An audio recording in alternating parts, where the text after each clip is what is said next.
हम लोग को पढ़ना है प्रोजेक्टाइल मोशन। तो प्रोजेक्टाइल मोशन क्या होता है? प्रोजेक्टाइल मोशन एक ऐसा मोशन है जैसे हम लोग बॉल को कभी फेंकते हैं, ऐसे कभी खेले होगे बचपन में कैच कैच, तो बॉल को फेंक रहे होगे एक जगह से, तो बॉल ऐसे जाता है ना, मोशन ऐसे करता है।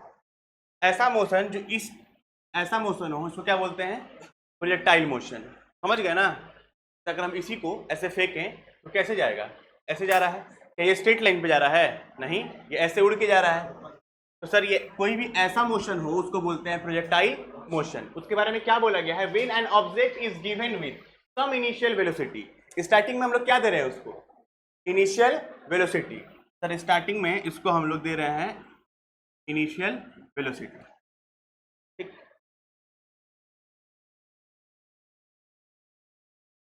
इनिशियल वेलोसिटी को यू से दिखाते हैं। तो बॉल को फेंकने वक्त स्टार्टिंग में एक स्पीड दिए, इनिशियल वेलोसिटी, ठीक, दे दिए। तो सम एंगल, अब इसको दिए हैं तो कुछ एंगल पे दिए हैं, हॉरिजॉन्टल से कुछ एंगल पे है जो स्पीड दे रहे हैं under the action of gravitational force. और जब हम लोग स्पीड दे रहे हैं तो ग्रेविटी तो एक्ट करेगा ही करेगा, उसको इग्नोर नहीं करना है, तो ग्रेविटेशनल फोर्स भी एक्ट कर रहा है। ठीक है, तो अब इस केस में जब u उधर है, ये थीटा है, तो हम लोग कंपोनेंट निकालना सीखे हैं वेक्टर का। वेक्टर का कंपोनेंट निकालना, रिजोल्यूशन ऑफ वेक्टर्स नहीं सीखे हैं? अगर ये फोर्स है किसी एंगल पे लग रहा है तो फोर्स का दो कंपोनेंट होता है, नहीं सीखे हैं? एक एक्स एक्सिस में, एक वाई एक्सिस में। एक थीटा के साथ वाला क्या क्या कहलाता है? याद करना पड़ेगा। थीटा के साथ वाला एफ कॉस थीटा, और थीटा के अपोजिट एफ साइन थीटा। अगर कोई भी तिरछा कोई वेक्टर है किसी एंगल पे तो उसका दो कंपोनेंट निकलता है, एक एक्स डायरेक्शन में, एक वाई डायरेक्शन में। थीटा के साथ जो लाइन निकले वो कॉस थीटा, थीटा के अपोजिट जो लाइन निकले वो साइन थीटा। जैसे मान लेते हैं कि ये कोई लेंथ है डीएल, ठीक है, और ये कोई एंगल है थीटा, तो थीटा के साथ वाला ये लाइन क्या कहलाएगा? DL cos theta. और थीटा के अपोजिट ये वाला लाइन क्या कहलाएगा? DL sine theta. इसका मतलब जो डीएल है ना, ये डीएल जो कि तिरछा निकल गया है। ठीक है, हम लोग को तिरछा भाषा समझ में नहीं आता है वेक्टर फॉर्म में। हम लोग क्या समझ में आता है? एक्स वाई और जेड। तो सर एक्स में इसका कंपोनेंट निकालेंगे और वाई में निकालेंगे। तो एक्स में मतलब आएगा थीटा के साथ और वाई में आएगा थीटा के अपोजिट। समझ में आ रहा है ये बात? ये है रिजोल्यूशन ऑफ वेक्टर, वेक्टर का कंपोनेंट कैसे निकालते हैं। तो अब यहां पर देखिएगा, ये है u, ये है थीटा, थीटा के साथ वाला sir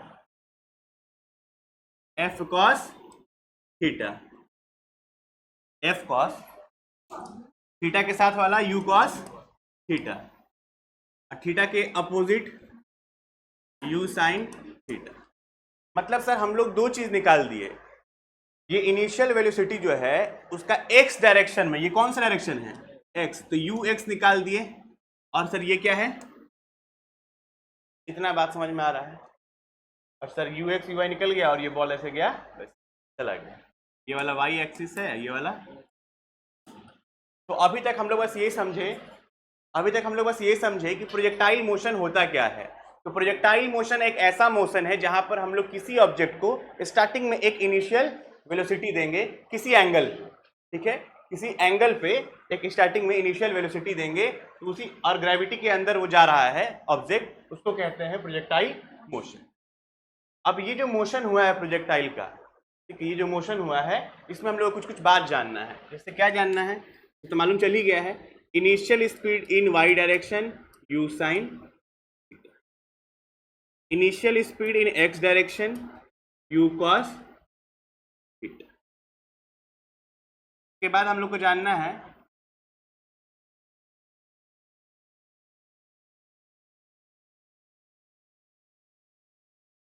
a Y acceleration in Y direction, A Y acceleration in Y direction. तो एक्सेलरेशन इन वाई डायरेक्शन क्या लेंगे हम लोग? जी, क्योंकि हमेशा ग्रेविटी एक्ट करेगा ना।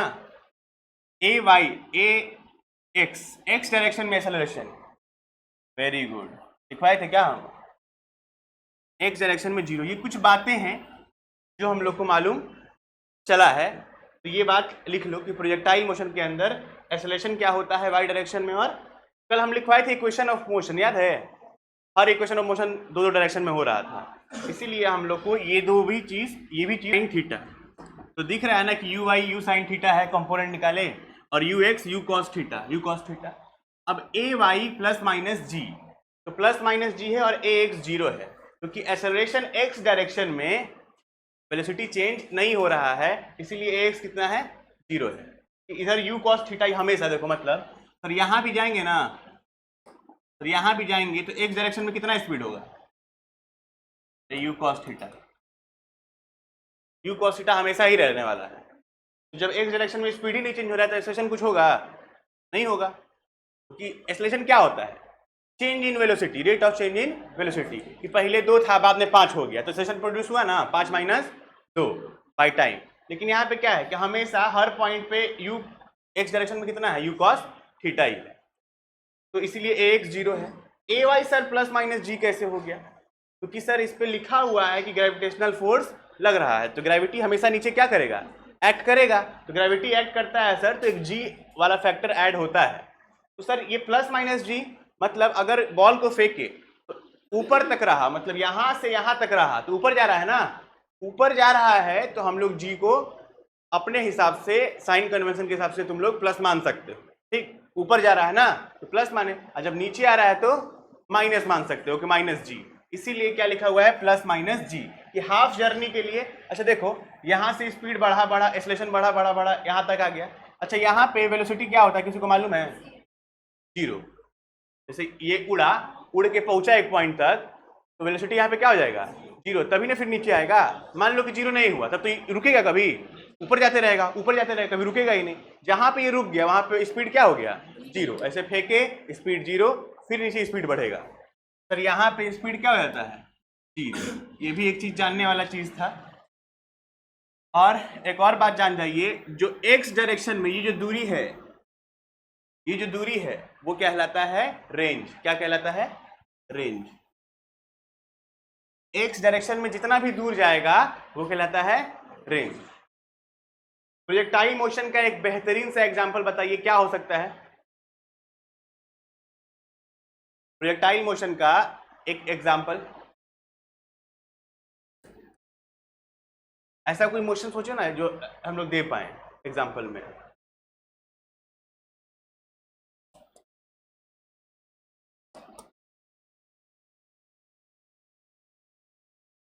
अरे नीरज चोपड़ा जो फेंकता है वैसे ही ना फेंकता है, तो ऐसे ही नहीं जाता है जेवलियन थ्रो एग्जाम्पल है उसका।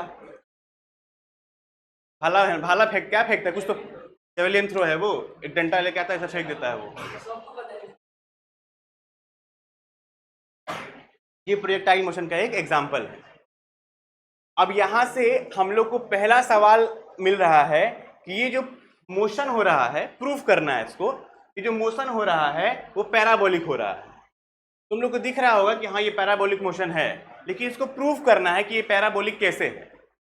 जैसे स्ट्रेट लाइन कोई भी होता है, उसका इक्वेशन क्या होता है लाइन का, स्ट्रेट लाइन का इक्वेशन मालूम है तुम लोग को, स्ट्रेट लाइन का इक्वेशन क्या होता है, 9th 10th में पढ़े होगे, y equal to mx plus c, ये स्ट्रेट लाइन का इक्वेशन होता है। सबसे पहले स्ट्रेट लाइन 10th या 9th में आया होगा, तो ये स्ट्रेट लाइन का इक्वेशन है। अभी हम लोग को पैराबोला का इक्वेशन देखना है, तो y तो इधर रहना चाहिए और इधर कुछ भी हो, लेकिन साथ में क्या होना चाहिए, एक्स स्क्वायर। जैसे यहाँ पे y x है ना, ठीक है, यहाँ पे y के साथ कुछ भी हो, यहाँ पे क्या होना चाहिए, एक्स स्क्वायर, मतलब y एक्स स्क्वायर का फंक्शन होना चाहिए, तो ही मालूम चल जाएगा, प्रूव हो जाएगा कि इक्वेशन कैसा है, पैराबोला है। तो हम लोग इसको प्रूव करने के लिए s equal to u t plus half a t लगाएंगे, x डायरेक्शन में भी और y डायरेक्शन में भी। s is equal to u t plus half a t square, ये लगाने वाले हैं x डायरेक्शन के लिए भी और y डायरेक्शन के लिए भी। ये है हमारा projectile motion.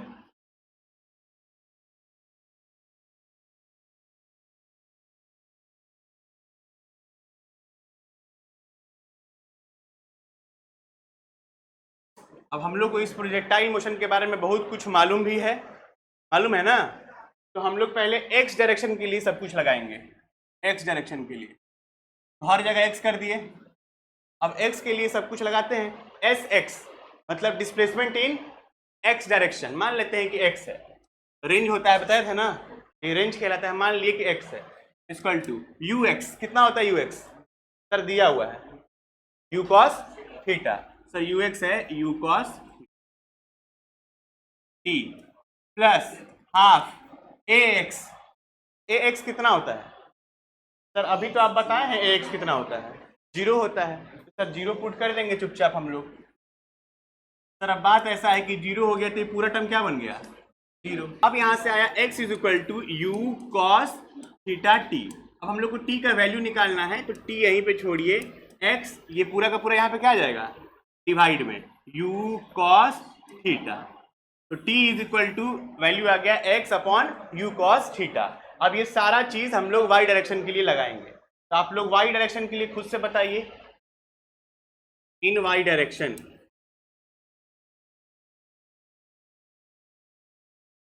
s is equal to u t plus half a t square. सब कुछ y डायरेक्शन के लिए लगाना है। मान लें डिस्प्लेसमेंट इन y डायरेक्शन, तो y मान लेते हैं, इक्वल टू यू वाई कितना है? U sine theta, very good, plus a y कितना है? ए वाई सर वो तो सर पता ही नहीं है ए वाई कितना होगा, तो ऊपर जा रहा है क्योंकि दोनों हो रहा है ना, ऊपर भी जा रहा है और नीचे भी आ रहा है। सर हम लोग चुपचाप अभी क्या रख दें, प्लस माइनस टी स्क्वायर की जगह पे जो लिखा है यहाँ पे सब कुछ वैल्यू पुट कर दिए और वैसे ही रख दिए। अब सर आगे क्या करें? सर आगे हम लोग ना ये टी का वैल्यू लगा दिए थे, निकाल दिए थे, तो यही टी का वैल्यू यहाँ पे रख देंगे ना, कोई दिक्कत परेशानी होगा इसमें? समझ में आ रहा है कैसे सर हो गया?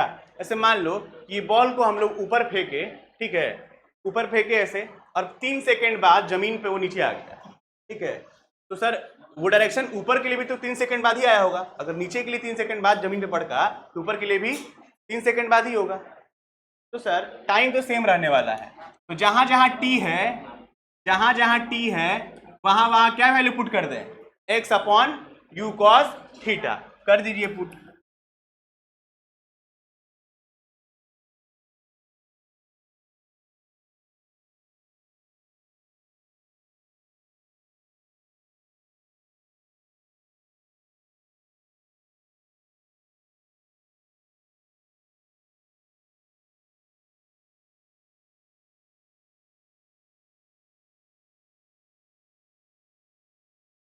देख लीजिए जहां जहां टी था वहां वहां x upon you cos theta रख दिए। अब यहां देखिएगा यू से यू कट जाएगा, sine by cos, sine theta upon cos theta क्या होता है? Tan theta. तो y is equal to tan theta. x है तो आगे लिख दीजिए x टैन थीटा, कोई दिक्कत? ये x sine by cos tan theta plus half plus minus G, यहाँ पे एक्स स्क्वायर हो जाएगा, X square upon U square cos square theta. Square को ओपन कर लिए, X square U square cos square theta. अब इस इक्वेशन में आप लोग देखिएगा तो आपको दिखाई देगा कि y के बगल में, y के बगल में यहाँ पे कुछ है, यहाँ पे सर एक्स स्क्वायर है।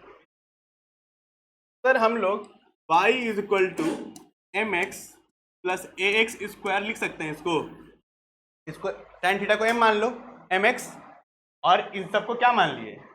इन सबको क्या मान लिए? कांस्टेंट टर्म है, a मान लिए एक्स स्क्वायर। तो sir y is a function of x square आया कि नहीं आया? यहां से y is a function of x square. Sir यही तो प्रूव करना था कि अगर y एक्स स्क्वायर का फंक्शन आ गया तो पाथ कैसा होगा? पैराबोला। हम लोग को यही प्रूफ करना था, पाथ इज पैराबोलिक। हाँ सर है पैराबोला, क्यों? क्योंकि y is a function of x square, proof कर दिए। नेक्स्ट है टाइम ऑफ फ्लाइट।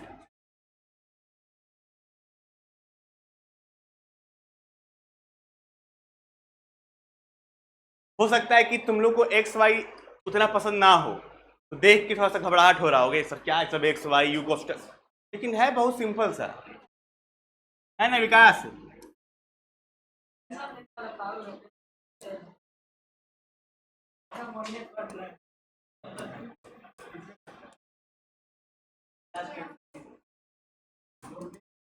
सर इतना बात तो समझ में आ चुका है कि सर एक बॉल है या एक ऑब्जेक्ट है, उसको किसी एंगल पे फेंकते हैं एक इनिशियल स्पीड से, तो सर दो कंपोनेंट निकलता है, यू कॉस थीटा और यू साइन थीटा। इतना बात तो समझ में आ चुका है सर। टाइम ऑफ फ्लाइट निकालना है कि कितने देर तक ये हवा में उड़ा है, ठीक है। तो इसको दो तरीके से निकाल सकते हैं। अब जिसका जिसका थोड़ा सा माइंड ओपन है ना, वो इसको दो तरीके से निकाल सकता है। एक चीज हम बता देते हैं कि ये जितने टाइम तक यहाँ आएगा ना, उतना ही टाइम तक यहाँ आएगा। मान लेते हैं कि यहाँ से यहाँ आने में टाइम कितना लगा, t1 मान लेते हैं, तो फिर यहाँ से यहाँ टाइम कितना लगेगा, t2। ये t1 t2 क्या होता है, बराबर। तो टोटल टाइम किसके बराबर होगा sir, t1 plus t2। Sir दोनों तो बराबर ही है, तो 2t1। मानते हो कि नहीं मानते, मानते हो ना, समझ में आया। फिर क्या बोले, यहां से यहां तक जाने में 2 मिनट और फिर यहां से यहां जाने में 2 मिनट, तो टोटल टाइम कितना, 2 दूनी 4। तो वही बात है कि यहां से यहां जाने में t, फिर यहां से यहां जाने में फिर से t, तो t और t 2t, दुगना हो जाएगा टाइम। तो सर इसका पहला तरीका ये है निकालने का कि सर इनिशियल स्पीड दिया हुआ है, दिया ही हुआ है ना, यू साइन यू को जो लगाना हो, जिस डायरेक्शन में लगाना हो बता है। सर फाइनल यहां तक का बस जर्नी निकालें अगर हम लोग, यहां तक का बस जर्नी, यहां तक का, तो ये फाइनल स्पीड कितना है सर, यहाँ पे 0, मालूम है ये बात। और सर इनिशियल स्पीड भी वाई डायरेक्शन में हम लोग को मालूम ही है, u sine theta. Sir y direction में इनिशियल मालूम है, फाइनल मालूम है। v is equal to u plus a t से टाइम नहीं निकलेगा, सोच के देखो, v is equal to u plus a t. V मालूम है, हाँ, u मालूम है, हाँ सर, a मालूम है, हाँ सर। ऊपर जा रहे हैं तो a क्या होगा, प्लस, ऊपर जा रहे हैं तो प्लस, नीचे आ रहे हैं माइनस। तो हम लोग तो हाफ जर्नी के लिए कर रहे हैं। सर a भी मालूम है, सर t नहीं निकल जाएगा, t निकल जाएगा। सर जो t निकलेगा वो कौन सा चीज निकलेगा सर, आधा। अब बाकी आधा के लिए क्या करेंगे सर, मल्टीप्लाई बाई 2, क्योंकि दोनों क्या होता है, बराबर होता है। ये एक तरीका है। दूसरा तरीका बता रहे हैं, दूसरा तरीका ये है कि सर हम लोग फॉर्मूला लगाएंगे s is equal to u t plus half a t square.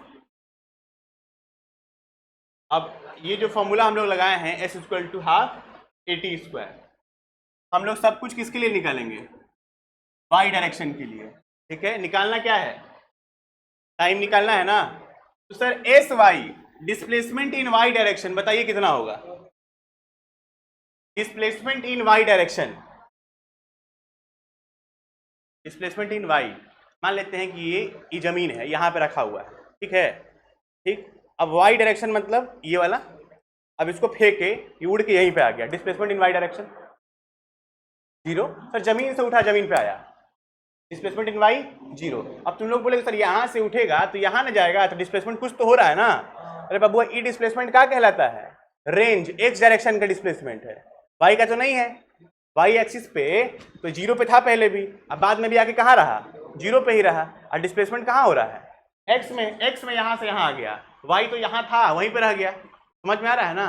तो displacement in y direction 0, sir इसको 0 मान लेंगे। सर यू वाई मालूम है क्या, यू साइन थीटा मालूम है ना।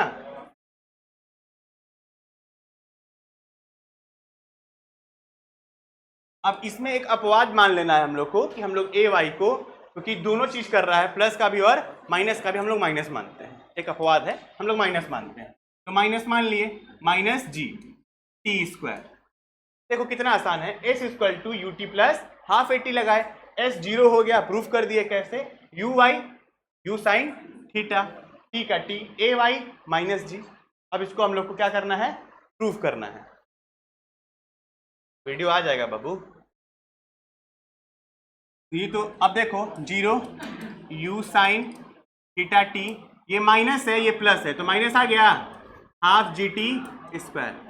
अब इसको कैसे सर प्रूफ कर सकते हैं, सर ये पूरा का पूरा माइनस उठा के इधर ला सकते हैं, ये पूरा का पूरा माइनस उठा के इधर आ सकता है, तो इधर क्या आएगा सर, प्लस में आएगा। सर और अब क्या हो सकता है, सर एक टी से एक टी कैंसिल हो सकता है, सर अब एक ही टी बचा है, बिल्कुल सही बात, एक ही टी बचा है। सर इस टी को रखिए, ये 2 को ऊपर लेके चले जाइए, ले आ सकते हैं, हाँ सर, 2u साइन थीटा, और ये g कहाँ आ जाएगा सर, नीचे अपॉन g। सर यही हुआ sir time of flight, 2u sin theta upon g। और जब तुम लोग आधा के लिए निकालते ना, जो हम लोग पहले बता रहे थे, किससे, v equal to u plus at से, ये भी y डायरेक्शन के लिए निकालते, तो ये क्या हो जाता, 0। उस केस में निकालते तो पता है आंसर क्या आता, u sin theta upon g। फिर उसको 2 से मल्टीप्लाई करते आधा आधा जोड़ने के लिए, याद है ना जो समझा रहे थे कि अगर आधा के लिए सिर्फ निकालें तो आता u sin theta upon g। अभी हम लोग किसके लिए निकाले, पूरे के लिए। तो पूरे के लिए जो निकाले हैं, समझ में आया कि नहीं आया, कोई दिक्कत परेशानी?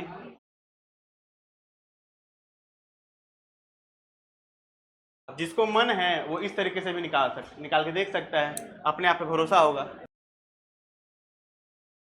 चलिए देखिए, तो जब ये सब पहली बार हो रहा है आप लोगों के साथ, पहली बार ही हो रहा है ना प्रोजेक्टाइल मोशन, तो हो सकता है कि आप लोग के मन में अनेकों विचार आ रहा हो। कोई विचार नहीं आ रहा है? जब मेरे सामने ये पहली बार हमको पढ़ाया गया था, तो उस वक्त सही बता रहे हैं, मन ही मन अपने टीचर को बहुत गाली दे रहे थे। दिमाग नहीं था उतना, समझ में भी नहीं आ रहा था ये सब क्या हो रहा है, ये सब क्या, क्यों बॉल उड़ रहा है ऐसे, हमको नहीं उड़ाना है बॉल, उड़े तो उड़े, हमको क्या मतलब, हम ये सोच रहे, अरे उड़े तो उड़े, हमको क्या मतलब, काहे कंपोनेंट निकालेंगे, हमको क्या फायदा ये सब निकाल के। अब बहुत अपने अंदर क्वेश्चन रेज हो रहा था कि भाई मेरे को क्या फायदा यार टाइम ऑफ फ्लाइट निकाल के, बाहर में जाए टाइम ऑफ फ्लाइट, इसका कंपोनेंट निकालो, ये सब पुट करो। स्ट्रेट लाइन तक ठीक था कि हाँ सब कुछ सीधा चल रहा है। अब जब इसमें आए ना तो सब एकदम एक्स वाई एकदम हाउच पाउच हो गया था दिमाग एकदम। उसके बाद से धीरे धीरे ना हम फिजिक्स से भागने लगे कि अरे ये सब क्या हो रहा है। उसके बाद फिर अब सोचे ना कि नेक्स्ट चैप्टर में हम मन से पढ़ेंगे। तो अगर ऐसा दिमाग में आता है तो क्योंकि हम वो टीचर नहीं है इसलिए बता रहे हैं कि मत लाना कि नेक्स्ट चैप्टर से पढ़ेंगे, फिर पूरा फिजिक्स ही गोल होते जाएगा। अगर यही प्रॉब्लम है तो यही लड़ेंगे हम लोग, क्योंकि ऐसा कुछ हार्ड ही नहीं है। क्या जब हम स्टूडेंट थे उस वक्त तब दिक्कत हो रहा था, मन का भाव होता है, लेकिन फिर बाद में पढ़ते पढ़ते समझ में आ के कुछ नहीं है। लेकिन बात यह है ना कि कोई पढ़ाने वक्त ये मन का भाव अपना बताता ही नहीं है। शर्मिंदगी महसूस होगा ना कि हम टीचर हैं, हमको कैसे बोल दे कि हमको नहीं आता था। शर्माना क्या है भाई, जब हम पढ़े पहली बार नहीं आ रहा था समझ में, क्योंकि पहली बार सब एक सवाई सब दिमाग घूम रहा था और टीचर भी इतना तेज पढ़ा रहा था। अगर हम इसी को और 2x में पढ़ाए ना तो तुम लोगों को समझ में नहीं आएगा। तो मैं आराम आराम से राम राम। अब हम लोग निकालेंगे रेंज।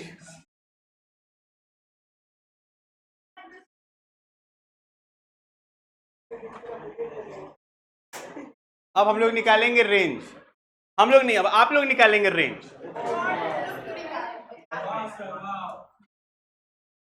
तो अपने छोटे से दिमाग पे लगाइए, समझे?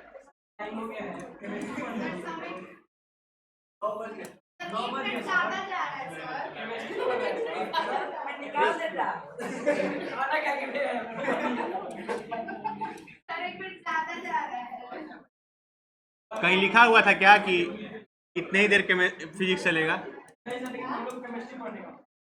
केमिस्ट्री आप लोग 10 बजे के बाद पढ़िएगा, जिसको पढ़ना है 10 बजे के बाद पढ़ेगा, 12 बजे तक 1 बजे तक।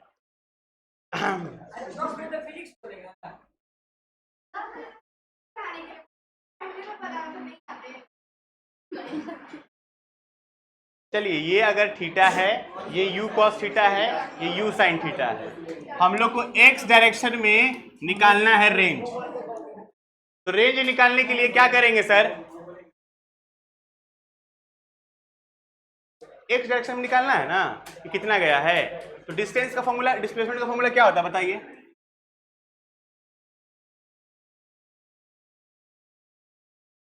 एकदम आराम से सोचो, हम लोग को क्या निकालना है सर? x में कितना गया, ठीक है। x का डिस्टेंस निकालना है या डिस्प्लेसमेंट? डिस्प्लेसमेंट ही सोच लो। डिस्प्लेसमेंट का फॉर्मूला क्या होता है? डिस्प्लेसमेंट का फॉर्मूला क्या होता है? Velocity into time. Sir x का डिस्टेंस या डिस्प्लेसमेंट निकालना है तो वेलोसिटी कौन सा होगा? y का, x का ही होगा। तो चुपचाप सर इसका फॉर्मूला होगा वेलोसिटी इन x डायरेक्शन इनटू टाइम, यही होगा ना, वेलोसिटी इन x direction into time. Sir velocity कितना है x डायरेक्शन में? u cos theta. Sir time कितना है सर? अभी लेके आए टाइम हम लोग, टाइम कितना है sir? 2u sin theta upon g। Put कर देंगे value.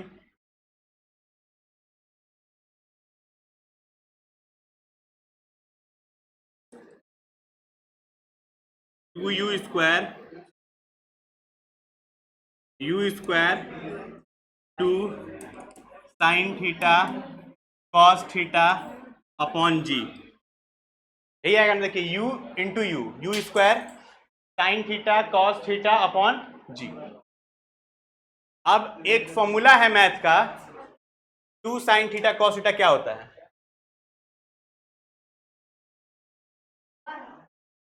Very good. Two sine theta cos theta अभी तक नहीं पढ़े तुम लोग?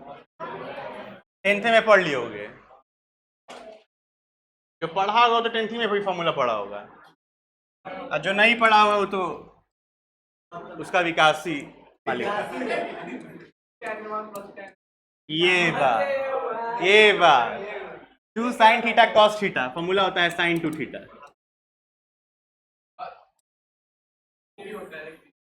रेंज आ गया हमारा u square upon g sine two theta. अब वो फॉर्मूला होता है ये two sine theta cos theta का फॉर्मूला। अब अगर मान लेते हैं कि थीटा हमारा 45 डिग्री है, देखिए जल्दी से, अगर थीटा 45 डिग्री है तो आर रेंज कितना आएगा देख लीजिए। साइन 90 होगा कि नहीं होगा? अगर ये 45 टू जा 90, साइन 90 कितना होता है? साइन 90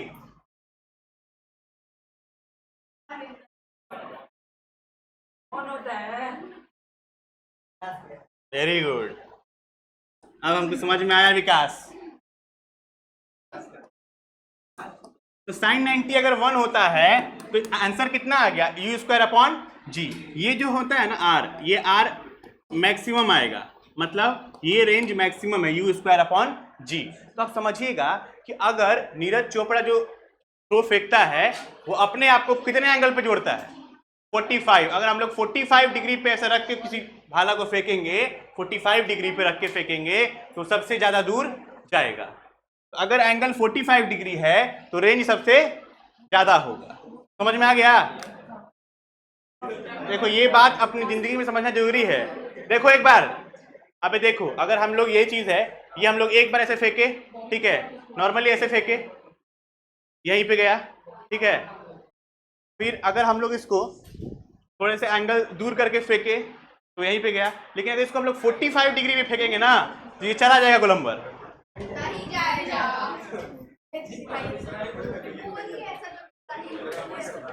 तो मतलब अगर हम लोग एंगल 45 डिग्री रखे फेंकने के वक्त तो सबसे दूर जाएगा एक्स डायरेक्शन में। ये बात समझना था।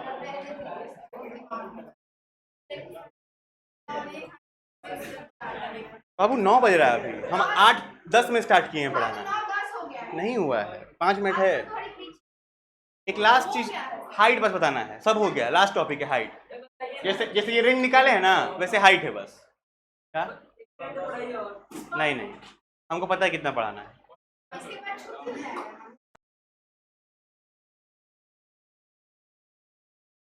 अब आप लोग को निकालना है मैक्सिमम हाइट। ये लास्ट है प्रोजेक्टाइल एंगल पे जो मोशन हो रहा है, मैक्सिमम हाइट।